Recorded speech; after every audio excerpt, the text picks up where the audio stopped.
राज्यसभा का उपचुनाव धीरे धीरे दिलचस्प मोड़ पर आ रहा है।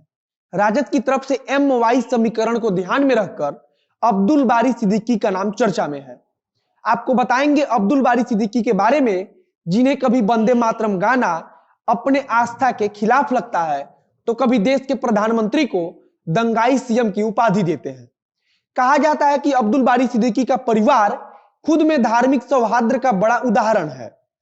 आपको बताएंगे जयप्रकाश नारायण के एक और खास चेले के बारे में, जिसे जयप्रकाश नारायण और कर्पूरी ठाकुर ने उस दौर में दूसरे धर्म में शादी करने के लिए अपना नैतिक रूप से आशीर्वाद दिया था।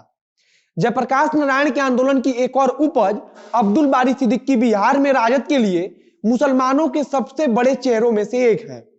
आगे वीडियो में अब्दुल बारी सिद्दीकी की राजनीतिक सफर के साथ साथ व्यक्तिगत जीवन के बारे में भी बात करेंगे, लेकिन आगे बढ़ने से पहले अपना परिचय दे दूं। नमस्कार, मेरा नाम है मोहित कुमार सिंह और आप देख रहे हैं जनता जंक्शन। खबर चल रही है कि राजद की तरफ से अब्दुल बारी सिद्दीकी को इस बार के राज्यसभा चुनाव में उतारा जा सकता है। आपकी जानकारी के लिए बता दूं कि 2020 का चुनाव अब्दुल बारी सिद्दीकी हार चुके हैं। अब्दुल बारी सिद्दीकी का जन्म दरभंगा के अलीनगर स्थित रूपसपुर गांव में हुआ था। हालांकि इनके पिता कृषि विभाग के चतुर्थ वर्गीय कर्मचारी थे और नौकरी करने के लिए वे पटना में ही रहते थे। कहा जाता है कि अब्दुल बारी सिद्दीकी का अधिकतर पढ़ाई लिखाई भी इसी के कारण पटना में ही हुआ।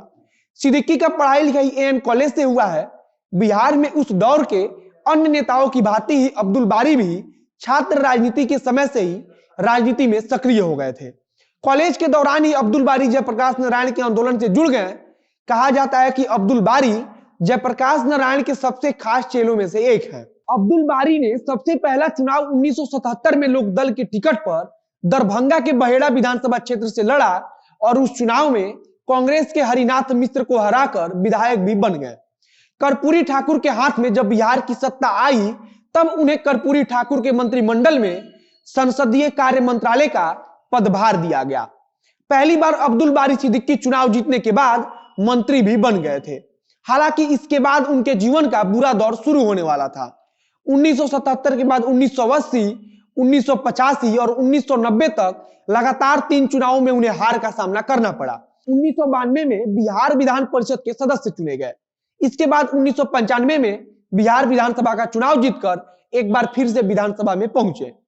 अगर अब तक के पदों की बात करें तो बिहार सरकार में संसदीय कार्य मंत्रालय, शिक्षा मंत्रालय, कृषि मंत्रालय, PWD मंत्रालय, आबकारी मंत्रालय, अल्पसंख्यक कल्याण विभाग के साथ साथ वित्त मंत्रालय भी संभाल चुके हैं। अगर व्यक्तिगत जीवन की बात करें तो जयप्रकाश नारायण के आंदोलन के दौरान ही इनकी मुलाकात नूतन सिन्हा नाम की एक लड़की से हुआ। आंदोलन के दौरान दोनों में नजदीकियां बढ़ी और यह दोनों एक दूसरे को पसंद भी करने लगे।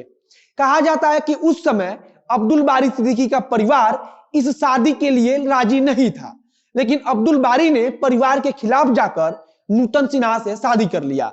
एक और कहानी है कि अब्दुल बारी सिद्दीकी जब नूतन सिन्हा से शादी कर रहे थे उस समय कर्पूरी ठाकुर और जयप्रकाश नारायण का नैतिक आशीर्वाद उन्हें हासिल था। अब्दुल बारी की कुल 2 संतान है, जिसमें से एक बेटी और एक बेटा है।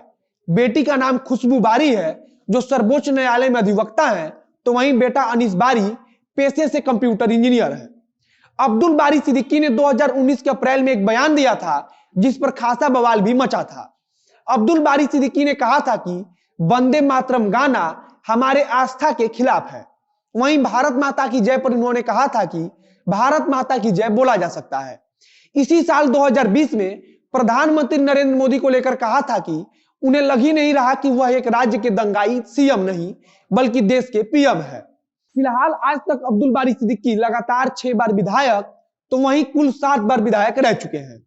अब्दुल बारी सिद्दीकी 2015 में बिहार क्रिकेट एसोसिएशन के अध्यक्ष बनाए गए थे और बिहार बैडमिंटन संघ के उपाध्यक्ष भी बनाए गए थे। फिलहाल राज्यसभा चुनाव को लेकर अब्दुल बारी सिद्दीकी चर्चा में बने हुए हैं। इस वीडियो में बस इतना ही। वीडियो अच्छा लगा हो तो शेयर कीजिए, फेसबुक पर देख रहे हैं तो पेज को लाइक कीजिए, यूट्यूब पर देख रहे हैं तो चैनल को सब्सक्राइब कीजिए। बाकी स्क्रीन पर जो डोनेशन की जानकारी दिख रही है उसके माध्यम से आप हमारी मदद जरूर करें।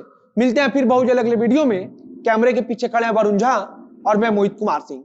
धन्यवाद।